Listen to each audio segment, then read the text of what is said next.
Hey everyone, Randy with Extreme Sandbox here. Today we're going to be doing our complete training overview of our mini excavator. Yes, this is going to combine all the different elements we have done individually into one video, so check this out.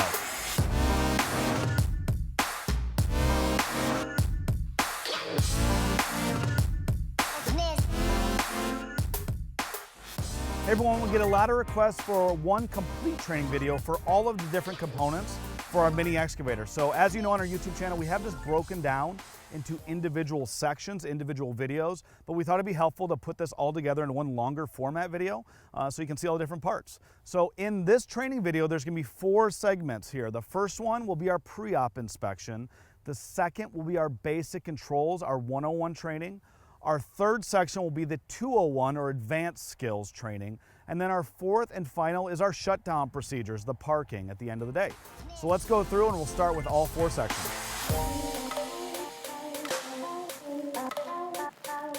Okay, for the beginning is our pre-op inspection. This is probably the most important part of operating any piece of equipment, is doing a thorough pre-op inspection. So we're gonna go through and I'm gonna walk through how I do a pre-op inspection. The first thing I always tell people, I'm not an expert. These are things that I've learned and how I do it, but there are a lot of different ways to do it. I always recommend checking the manual for the equipment. They're gonna give recommendations. We are running a Komatsu PC35 mini excavator today.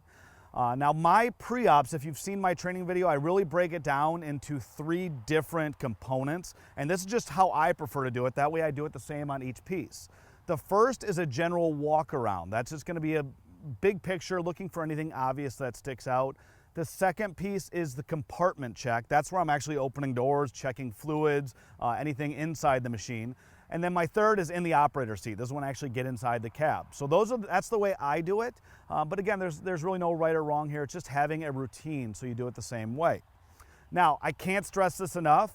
You do not need to be a diesel mechanic. I think a lot of people, new operators especially, are intimidated by the machine and they don't know what they're looking for. So I'm gonna show you, I'm not a diesel mechanic, but you also don't need to be. Some of those things are just really obvious, and it's not as much about knowing exactly what's wrong with the machine, it's just knowing that something doesn't look right and you may need to reach out to the dealer to get that followed up on. That's when you have a diesel mechanic. So don't be intimidated, but a pre-op is extremely important to check your machine before you get started. With that said, let's go ahead and start our pre-op.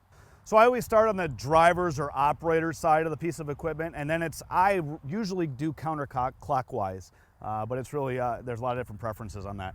Starting at the top, I always start at the top of the machine. We always get focused on the undercarriage, which probably is the most important part other than the engine, but it is good because sometimes we miss things. So we're looking for any obvious signs of damage, anything like that. So I'm looking at the top, making sure all the glass, there's no damage, anything I'm noting there. If I've got lights on the machine, I'm making sure those aren't cracked. Coming down, this is where I'm looking at the undercarriage then. So I'm looking for an excavator. You know, first of all, I'm seeing if there's any obvious signs of damage, if there's any debris, large rocks or anything in the undercarriage system.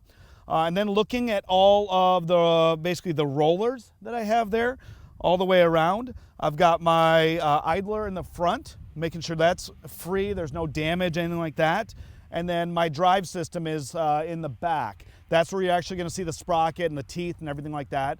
Now, when I look at this, I'm just looking to see if there's any damage to my track pads as I go around. Mini excavators is a rubber track machine, but so they can have things actually get lodged in them. And just making sure that all the, everything's connected correctly in there, that I don't see any pins or anything missing on there. The rollers look free. There's nothing in the rollers that would keep them from moving. And then on that final drive in the back, you know, that's where you're looking for if there was any leaks, any fluids or anything coming out. That would be important, making sure the teeth aren't too sharp on the sprocket, the ones I can see, and looking all around that. I'm also looking at track tension, just to make sure on these, you're gonna have a little bit of sag in your tracks, but you don't obviously want it too tight, you don't want it too loose. But everything looks good there. I'm gonna continue walking counterclockwise.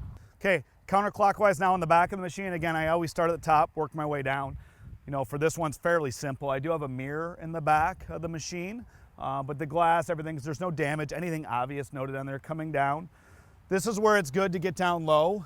With any machine, this is where you can usually see all the way underneath it. So this is, you know, I tell people it's very similar to having your car parked in your garage. When you back out, if you see an oil stain on the ground, you know you might have an issue. This is where if the machine's been sitting, I'm looking all the way into the machine to see if anything looks like it's been any fluids, oil, hydraulic fluid, coolant, anything that might seem wet or something I might want to look at further. So I'm also looking on the inside of the undercarriage. I can see the inside of the drive system on both sides. As well, I can see all the way through. This is also where I might be able to note any damage on the track system on both sides is what I'm looking at there. And then finally, as well, the exhaust system. The mini excavators, the exhaust is down low, so I'm making sure there's no obvious damage or anything to the pipe. Everything's intact there.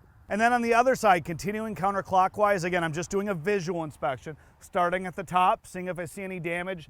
The lights are intact up there, my mirror on the side coming down. And then again, the undercarriage system. Same thing I was looking at as on the other side, making sure all the track pads, I don't see any damage on any of the track pads. The rollers look free. The idler up front, I don't see any damage, any rocks or anything lodged in there. And then my drive motors in the back, seeing if the sprocket, the teeth aren't overly sharp, they're not missing any teeth. Also, if I see any leaks around the drive cylinder, the drive motors there, that would be something I'd want to look at. And then overall track tension. Is it too tight? Is it too loose? Anything I might observe there. And then on to the front of the machine. Now with our excavators, you got your main arm there. So I look at one side and I get to the other. But looking at the front, again, I always start in the top of the cab itself, looking down, making sure the glass, there's no damage to the cab, the lights I see again, and then basically looking at the arm. Now this is where you start seeing all those hydraulic lines on the machine that are on the arm. This is where you're looking at all the connections, seeing if I see anything that looks like it's leaking that's not connected, if there's a damaged hose anywhere. And then coming down the front there, my hydraulic cylinders. So this one for the backhoe arm here, I can see the cylinder on this side.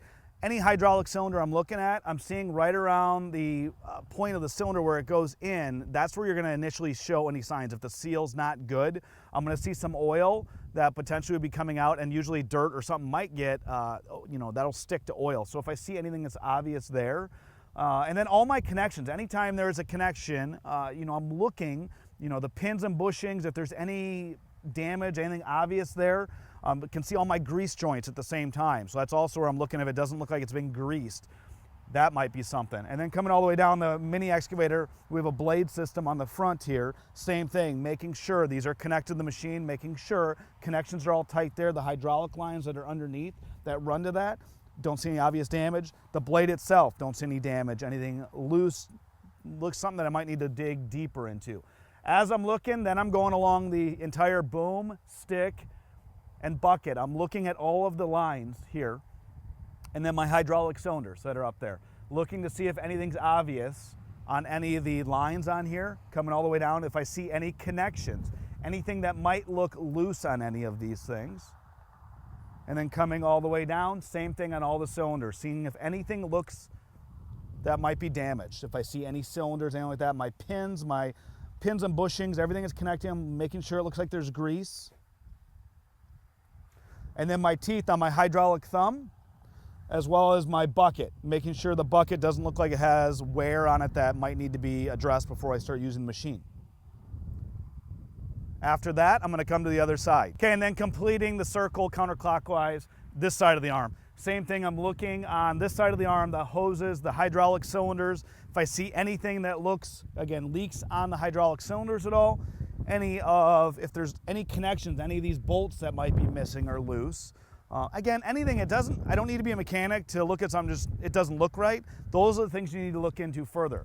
All of my hydraulic lines, everything looks connected. There's no leaks. I don't see anything obvious. I've got a hydraulic cylinder up top there.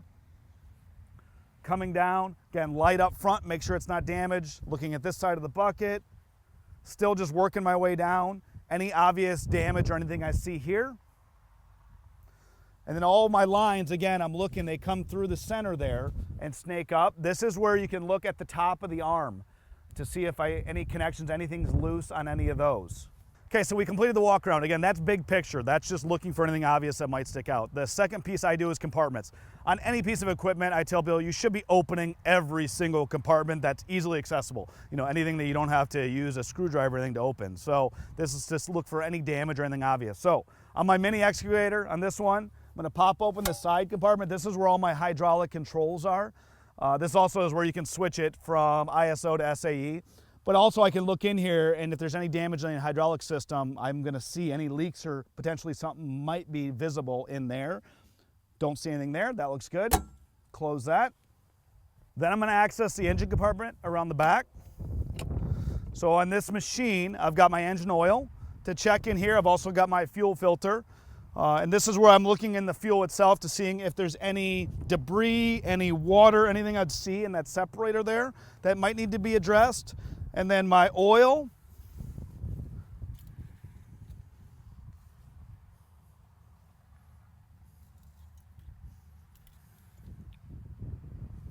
Checking that to make sure it's at the appropriate level. And then other than that, I always, anytime I open a compartment, I'm just looking to see if anything, hose, anything looks obviously damaged. Everything looks good there. On this Komatsu, I have to leave that compartment open to access the other. So I'll open this side compartment. So on this side, I'm looking, again, top to bottom, my air filters right here. This is the little discharge. If I were to open this, a lot of debris came out. I most likely would pull this. We generally don't clean our air filters, you know, about once a week we would pull that out. This thing just unclips, but on a daily, I just open the compartment, make sure there's nothing clogged in there. As I'm coming down here, I can see my coolant level is right there. Hydraulic fluid level is right over here. A lot of that hydraulic fluid level is going to be based on how you park the machine. The way we park them, typically they're going to be in the low positioning. So I'm at the low level there. If I wouldn't be able to see it, or depending on how it's positioned, I'd want to note how the hydraulic cylinders are placed. Obviously, if I had them fully extended, this should be up near the high mark. And then I'm looking at my battery connections down there. Make sure there's no damage, anything obvious there. And then finally the radiator. You know, I'm looking at the grid there. If anything looks damaged, anything obvious there. And that completes that compartment.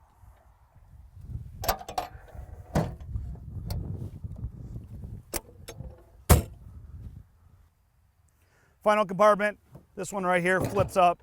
This is where the fuel is. So obviously make sure I got the cap on here. And then my windshield washer fluid, radiator fluid cap, or my coolant cap is right there. And then again, anytime I'm opening a compartment, just making sure there's no obvious damage, anything like that. Everything looks clear there. After that, now we're going to get into the operator seat to check the final components. Final on my pre-op inspection is the operator seat. So first thing, always make sure when I open the door, it locks. It's important to make sure those lock open, otherwise they're going to flip you in the back of the head. And then make sure all my handles, everything to get 3 points of contact to get in the machine, everything looks intact there.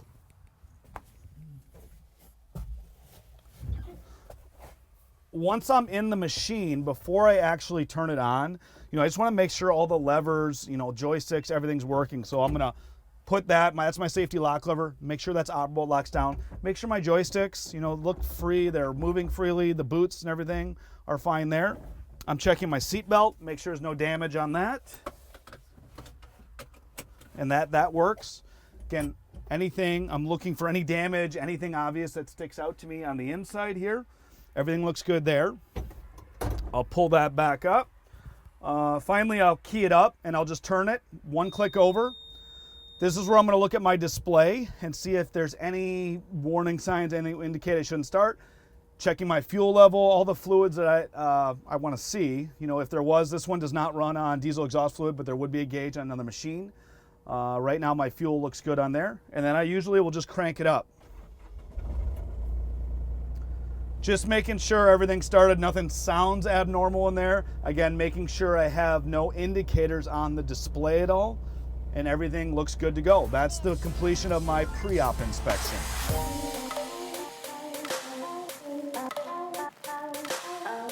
Okay, now that we completed our pre-op inspection, now we're going into our basic operations. I call it our 101. Again, this is going to be very entry level. If you're an operator already, you know, I'm going to tell you that some of this is bear with me because I want to go over basic controls first, and then we'll get into more advanced on the next section.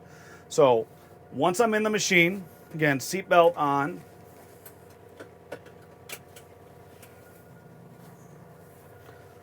I've already started this. We're already running right there. Again, looking at see if there's any indicators, anything on the display that would keep me from wanting to basically run the machine, or I need to check it out further. After that, throttle. Some of these machines will have an auto idle. That'll basically take it down when we're not running the machine. But right now I have it off so that I'm at high idle right there, high throttle, sorry. Now my safety lock lever on this, it's your left, there's a big red safety lock lever here. Basically all machines are gonna have some form of shutoffs there. So depends on what you're using, but the controls won't work at all if that is up. Now for this Komatsu machine, they're usually raised the armrest too on a mini excavator just because they're very tight compartments. So I'm gonna lower that down. Now that that's down, everything's live on the equipment. Now, I'm gonna go over basic controls here. Okay, so we're running standard ISO controls. Some people call them CAT controls, where it's your right is your boom and bucket, your left is your stick and swing. Again, now every machine, especially newer machines, are gonna have options. If you saw when I did the pre-op, there's always an area, a valve that basically can change it between ISO and SAE. Some people call them CAT versus John Deere controls. There really is no right or wrong on that. There is some confusion about what the control is what, but ISO is CAT controls, meaning right is boom bucket, left is stick swing. I would say it's the most common, and if I was a brand new operator, that's what I would teach myself basically. But again, there's no right and wrong there. So with that said, right hand, if I pull back in this right now, it raises my boom arm up. If I push right hand forward, it'll bring that boom back down. If I go right hand to the right, it opens the bucket. And if I go right hand to the left, we'll close the bucket. Right there, that's all of my right hand. Now, on the left hand is my stick and swing, my S's. If I go left hand forward, it'll push the stick out. If I pull back, it's going to bring the stick back towards me. And then my swing. If I go left hand to left, it'll swing left. If I go left hand right, it will swing right.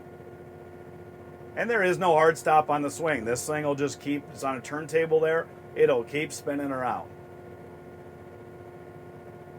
Bring it back around to straight. Those are my two joysticks. Now with the mini excavator, you have some added components on this. We've got both a hydraulic thumb and a backhoe adjustment, as well as the blade itself. So I'm gonna go over, there's some foot controls here. So for Komatsu, and the thumbs can be different based on the manufacturer. Again, I'm going over Komatsu right now. Most of them are fairly similar. Some will have a trigger instead on the joystick, but for these on the floor, there's actually little lockout levers, or little covers to the plates if you're not using them. But on this Komatsu one, it's controlled with your left foot for the hydraulic thumb. So if I push forward on that, it brings my hydraulic thumb closed. And if I push on the back of this, it will open that. Generally, you want to store it all the way up, retract it all the way so it's out of the way there. That's my left foot pedal. For my right foot pedal, that's my backhoe adjustment. That's where my arm itself will turn. So if I go to the right with that, it will actually spin my arm to the right. If I go on the left side of this, it will spin the arm to the left. And then I'll bring it back to straight. Now generally the backhoe arm, it's useful if you're in a really tight area, you know, where you need to drive your machine right up, maybe next to a house foundation or something. But generally, I use the swing to actually move the tool to where I need it. I don't use the backhoe adjustment, the arm itself, as much. And that's that one. And then to the right of my joystick, there is my blade control. It's either a blade, a stabilizer. There's a lot of different names for it and how you use it. But that is right in front here. If I pull back, it raises it up. If I push forward, it goes down. I have a fixed blade on this Komatsu machine. Some will actually swing. Some of you might have some adjustments on them, which they would have extra controls on that. This one's fixed just up and down. I'll show you how you use that shortly. You know, it can be used for backfilling. It's not the most efficient, but it's better than sometimes using the bucket. But it's also probably more important as a stabilizer bar. With this smaller machine, it actually makes your footprint, it extends you a little bit. So you're going to be a little bit more stable in that machine. Obviously, you want to have that up before you start driving it all. Finally is our tracks. In front, and this is the same with pretty much any excavator, you're going to have two track paddles, which have foot controls. Again, with Komatsu, They kind of store these little flip down. I can either use my feet or my hands. Would not use both. Typically for a brand new operator, what I generally recommend is just using your hands initially. So, because that way I'm either driving or I'm using the joysticks. I'm not doing both. Now keep in mind though, as you get more proficient, an expert, to be more efficient, is you're going to have your feet on there when you're driving. You'll have your hands on the joystick so you can do multiple. So with that said, driving position. Now there's a lot of different philosophies on how you drive. Typically I have the boom up. You want the bucket, I don't know, a foot or so off the ground. And then you want to be square to your tracks. Now this machine will drive any configuration, but generally it's the least confusing is when you're sitting right down this, and the mini excavator, you're kind of sitting in the center a little bit offset to the left, but you're kind of square. I can look out my window and see I'm square. And then all I'm doing is pushing these. Now these track paddles are independent of each other, and what that means, the right one controls the right. If I push forward, pull back like that.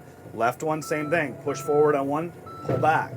And then it will actually go opposite. So if I was trying to do a hard turn, I can push one, pull back on the other, either way. Now with that said, you want to try and avoid that, because as you do that hard turn, you are digging up all of that ground underneath you. So generally you want to try and maintain some motion. If you want to steer, you're just letting off on one of them, just to slowly start steering that direction. Once you're in that position or wherever you're going to be and dig, that's where we're going to move into the next component. Now, talked about the stabilizer bar. Generally, you're going to want to lower that before you start digging. So I'm going to push this down. And usually a little bit of downward pressure, I might actually feel it pick up my machine a little bit. In the advanced portion, I'll talk a little bit about blade positioning. For simplicity here, for the basic operations, just put it in front. It's kind of protects your tracks too. You'll see that in a second here. But there are a couple different schools of thought on that. So now that I'm lined up here, I'm gonna make sure my throttle's all the way up. I kind of had it down a little bit. First thing I'm gonna do, we're gonna extend our stick all the way out. Now again, this is for a new operator. I like distance is kind of your friend. So the further away you are from the machine, again, I think it's safer. As an operator though, you're generally not going to be fully extended. I'll show that a little bit more in the advance, but for simplicity, I really like to just have it extended out. Then right hand forward, I bring that boom down. You stop about 6 inches off the ground. This is where you can adjust the blade angle. We always start with those teeth, kind of straight down to even out. Again, there's some changes once you have more stick time. This is probably not the preferred way as an operator to dig, but again, I like to just start for a new operator to show the basics. After that, I stick the teeth in. Once they're in, I'm just showing you one at a time, very simple motions. Boom down, then I'm just gonna curl that bucket right hand left. I'm gonna curl this bucket all the way up till it stops on its own. Right hand back. And then I'm just gonna get it a few feet off, and then I'm gonna swing left or right with it. A few feet away, you don't ever wanna go too far from that, wherever your hole is, because you're going to have to backfill it later, and then you're going to dump.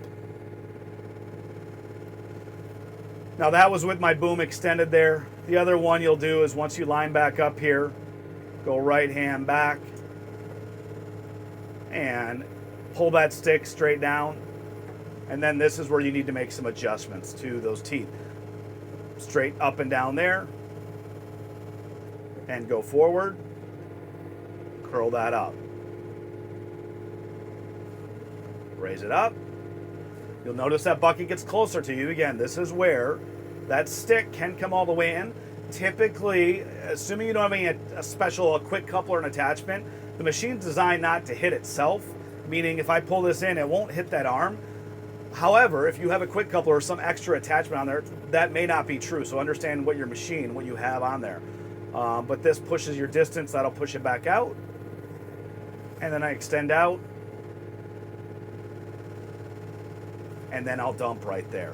So again, those are my basic controls. Kind of went over those different pieces. So I'm just going to dig a little bit more here to show you some extra components.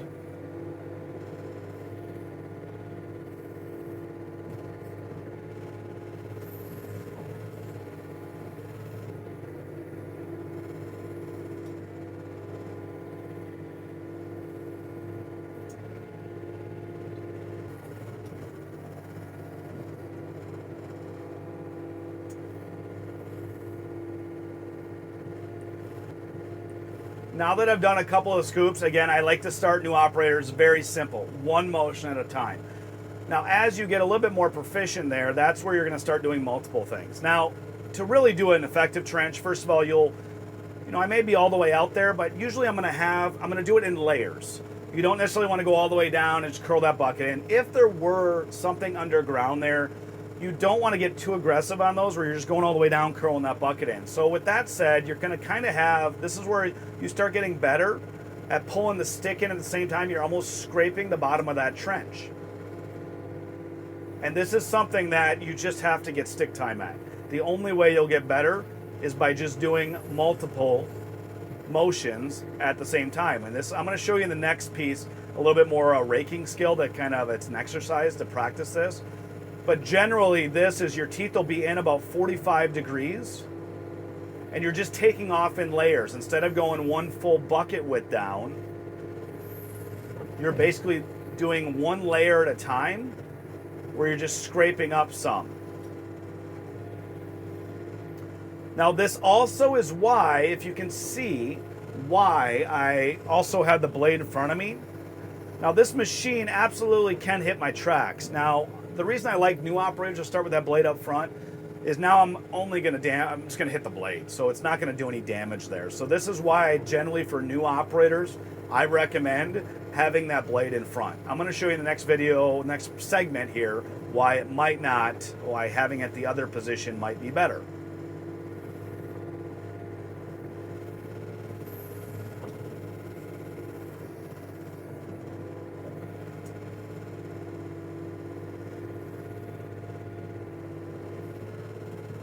Now that I've dug a trench, now let's just talk about backfilling.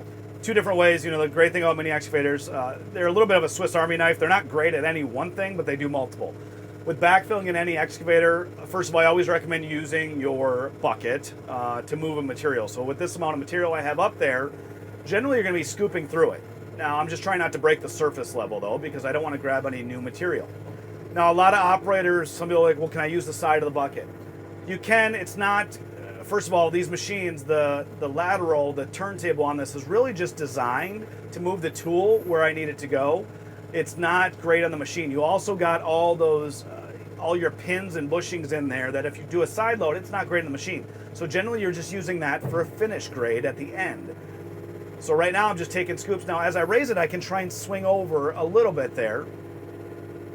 And I'll be able to use some of that, but again, I'm not just going to be using the side. This is where I'm also kind of scraping it in a little bit and doing those multiple motions to pull it in and then just swinging over.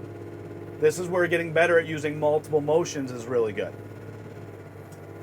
Now, there is a way, with an excavator, I can use just the side of the bucket. Once I get closer to the ground here, this is where I can kind of get the blade. You kind of want to have it level to the ground. If I use on this side, the key here is you don't just want to have, if I have that bucket like this, you're going to kind of create a little valley there. So generally you want your teeth flat to the ground, and I try and use those teeth to match the surface level there. If I know that's kind of my version of level, and then I'm able to just swing through and take layers off. So if I were doing the other side, this is what I'm doing to backfill right there. I can get this little edge here and adjusting my teeth. And this will kind of get it, somewhat level there. But the other avenue I'm going to show is how to use the blade on this. So, now if I were to use the blade, again, taking my hands off the joysticks there. Now I've got a load of dirt right in front of me here, so if I just pull back just to get the downward pressure off, now I'm going to use my feet. I can actually just push that in right there, and then I'm just going to back up. Raising that up. And then I'm just going to bring this around over to the side.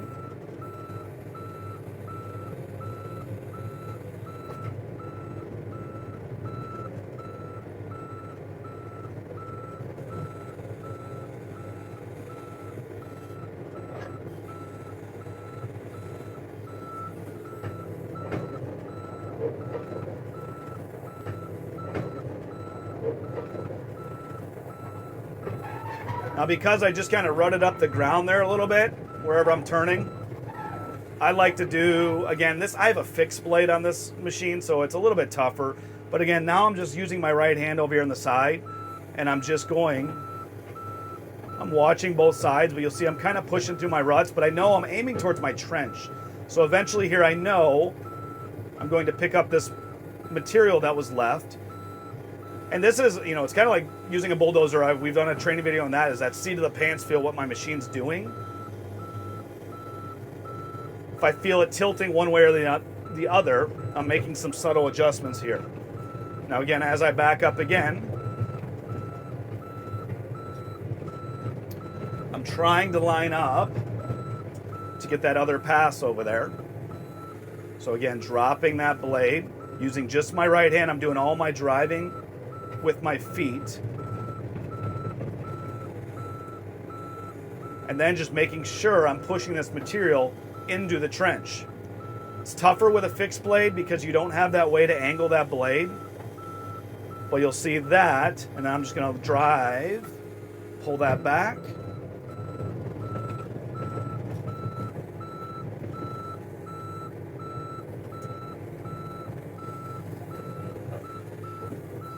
So you see that was, again, they're not great at backfilling. The rest of this way, if you really wanted to finish it, where I would use the side of the bucket. Now, final piece I want to go over is a hydraulic thumb. So again, I had it retracted to dig. Now if I spin over here. So a couple of things with the hydraulic thumb. You know, first of all, I like to show people it will not, so I'm going to go to the max limit right here. That's as far as it'll go.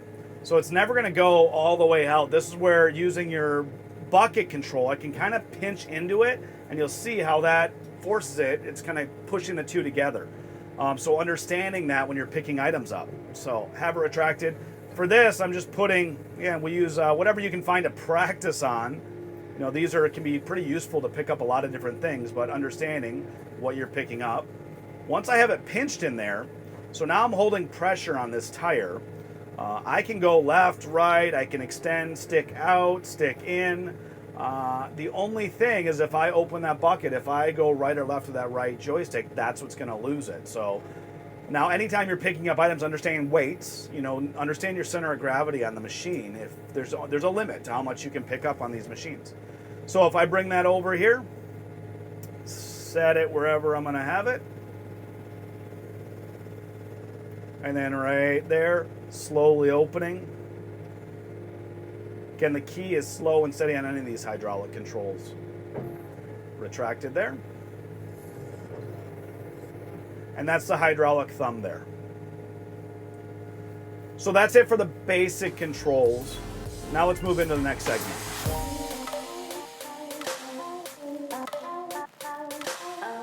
Okay, so you saw our basic operations. You know, the first thing I'll tell you, and I think I said it earlier, no video you're going to watch, no classroom training you're going to take is going to make you a good excavator operator. It's all about seat time. So the more you get in there and practice, the better you'll be. So now in this advanced portion, I just want to throw a few extra pieces out there that may help some others, you know, and some more advanced skills. So on this, I want to show a raking exercise to kind of how you would excavate out a trench, those skills you'll need.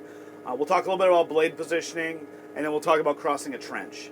Those are the things we'll cover here in the advanced portion. So with the raking exercise, I really like this. Someone showed this to me before, and I thought as a new operator it was really good. But I also think for an advanced person, this is something that is really easy to practice in any excavator. What it is basically taking your teeth, extending out, putting just the tooth in the ground, maybe an inch or two, and then seeing if you can keep those, you basically want to rake it in towards you. So you're keeping the teeth without, you want to keep seeing daylight between the teeth and the bucket. So that little gap, I don't want to be sunk all the way in the ground, but I also don't want any of those teeth to raise up above the ground. So you'll see I'm actually doing multiple motions. I'm pulling the stick in. Once my stick gets to that pivot point on the boom arm, this is where it takes a lot of challenge because you actually have to start pushing forward. I was a little bit too early there. I'll have to start pushing forward on my boom to bring it down.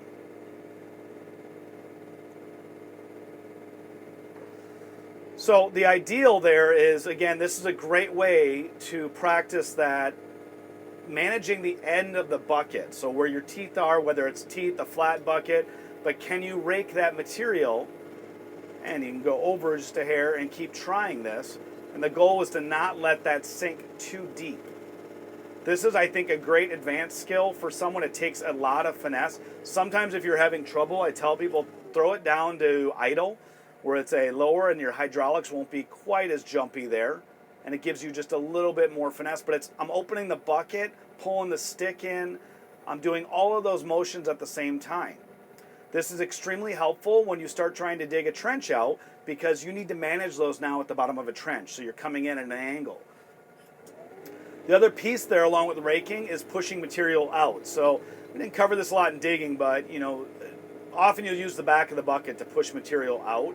That's where you're just having that open. You usually want to have the bottom of the bucket is what you're using. What you don't want to do is have that bucket curled in. You'll see some new operators trying something like this. This is bad. This is where all those connections, your pins and bushings and everything, the connection for the bucket is right there. You don't want to necessarily push a bunch of dirt into there. So that's why in general you want to have the bucket open anytime you're using the back of that to push them out. The other piece I kind of wanted to show here was that backhoe. We didn't talk about that in the entry instruction. No, generally I recommend swinging. You're swinging at the center of the cab of the machine, the center pivot point of the machine. Now, if you get in those tighter configurations, though, you may have to use that backhoe arm. And that's where you're just going left or right with that. But you'll see if I position this over, I can come over. All the controls are the same there. It's just you're digging at an angle there.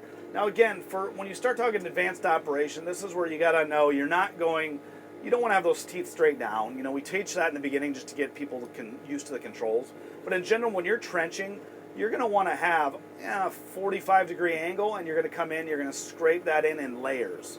So typically for trenching, you want to take off maybe 6 inches to a foot at a time, fill your bucket up.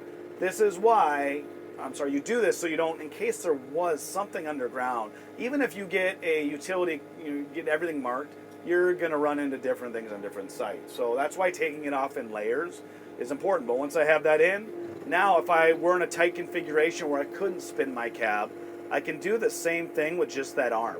It's not quite as fast, and it's a little bit tougher, at least I think, with your feet to run that.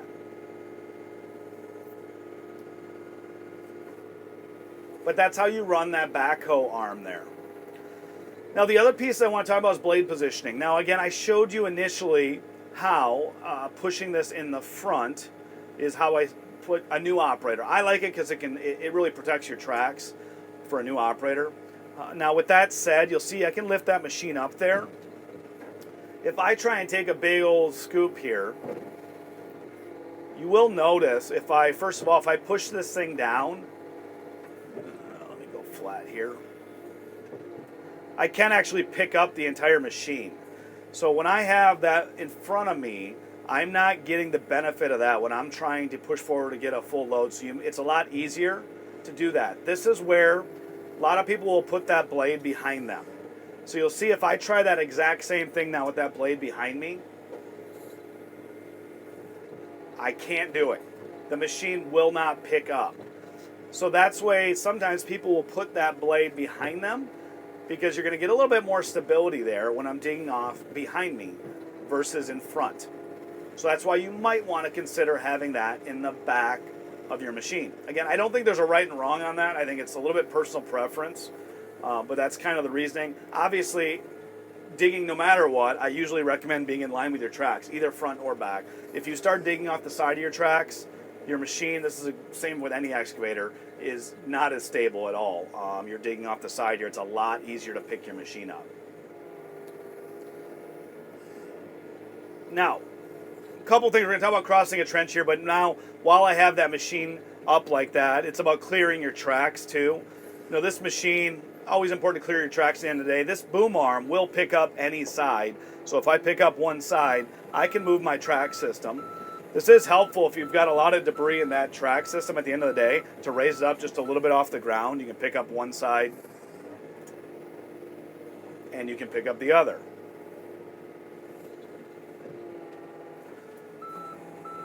This is helpful again to clear out your track systems. Same thing, you can actually, a great thing about having a blade system like this, is I can put that boom back behind me. Now I can raise that up a little bit, and then I can actually push my blade down. See, the cool thing about these, and it actually makes it really easy if you were to throw a track at all on a mini excavator, you'll see I can raise the entire undercarriage system off the ground, which is pretty unusual. If you don't have that blade up there, you won't be able to do that. So I'll bring that back down.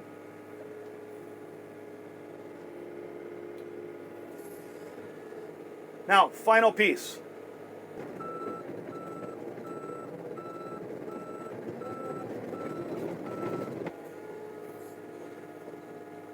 Okay, finally going to talk about crossing a trench. So, typically, there's a lot of different ways to do this. I generally recommend, I like to have my blade behind me. So I'm lining up my trenches over here. Our ground's really soft here. Alright, but I'm going to get lined up. I have just a short trench there. Line up my machine, and then I'm going to come around.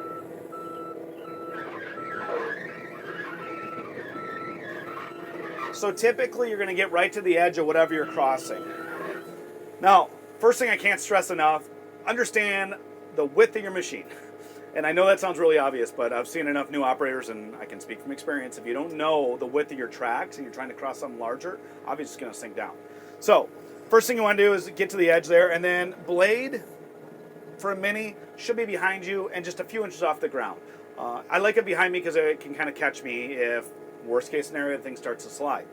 After that, at the point that you're crossing, you want to extend all the way as far as you can reach out with that stick.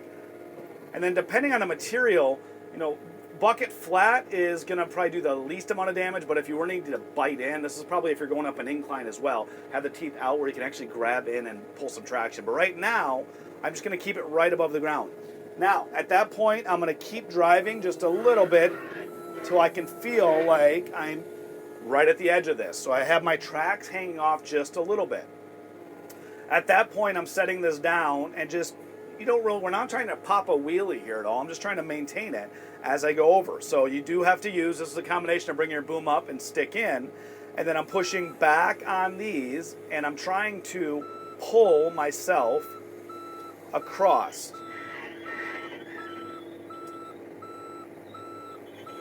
So as I'm crossing, I can look out and see how far I am.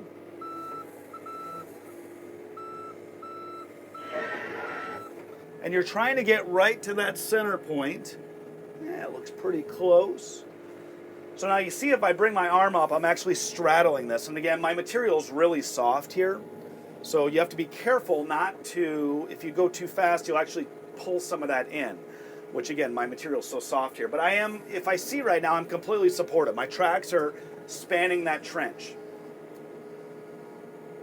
Now I know my machine my tracks are on the other side, so then I'm getting in close though, because now I'm gonna actually have to pick up my front end to pull it over. So I'm trying to pick that up just a little bit, and I'm watching over my edge to start pushing it over. And again, I'm trying to avoid popping too much of a wheelie.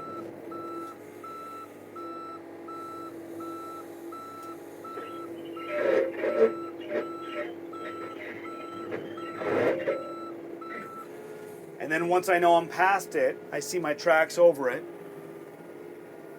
And then I'm clear. Raising the blade back up. And then continuing.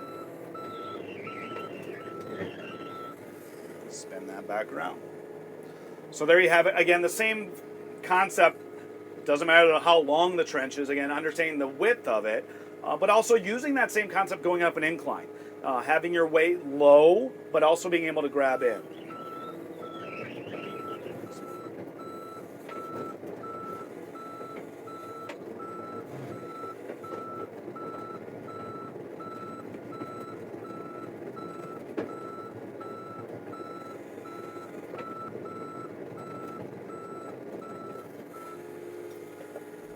Okay, so that completes the advanced portion.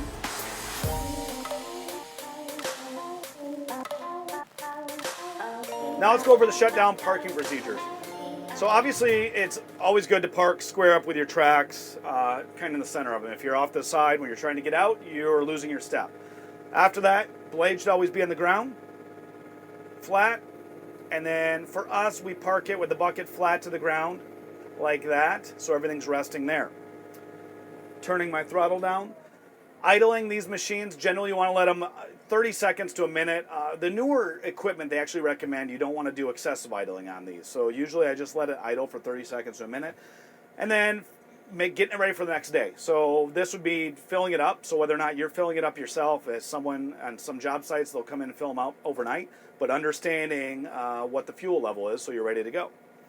At that point, I'm pulling safety lock lever up, making sure everything's shut down there, and then I will turn the machine off. Seatbelt off, and then we're going to get out to complete the final pieces. The other thing I tell new operators, or actually any operator, cleanliness. Making sure your machine is clean too. It's if you had anything, water or whatever you had in the machine with you during the day, make sure you clean that out, especially if it's a company-owned machine. They're going to look at you a lot differently if you're taking care of the machine. So making sure you don't leave any trash. We actually have brooms in ours that we sweep them out at the end of the day. So I'm going to open the door and sweep all that out.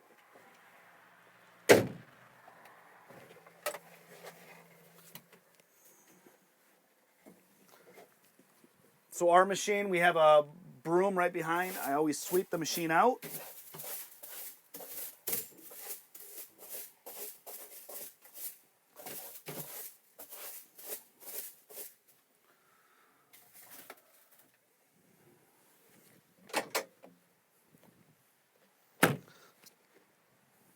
Final piece.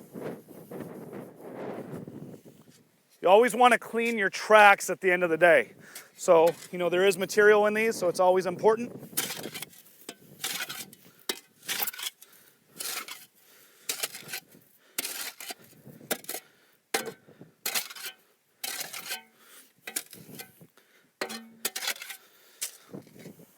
I would do the same on the other side. And then I'm also just looking to make sure there's no damage. During my shift, did anything else happen to it so I can report it ahead of time. Other than that, machine's all ready for the next day.